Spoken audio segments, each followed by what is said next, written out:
শবে বরাতের রাতে একত্রিত হয়ে রাতভর ইবাদত করা ও পরদিন রোজা রাখা কতটুকু শরীয়ত সম্মত?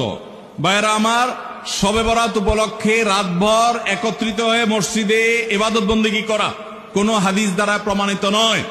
এবং দিনের বেলা যে রোজা, এই রোজা শবে বরাত উপলক্ষে না, এটা হলো শাবান উপলক্ষে রোজা। এই রোজা হলো আইয়ামে বীজ উপলক্ষে রোজা। নবী করিম সাল্লাল্লাহু আলাইহি ওয়াসাল্লাম শাবান মাসে এমনি বেশি বেশি নফল রোজা রাখতেন, সেই হিসাবে আপনিও রাখবেন।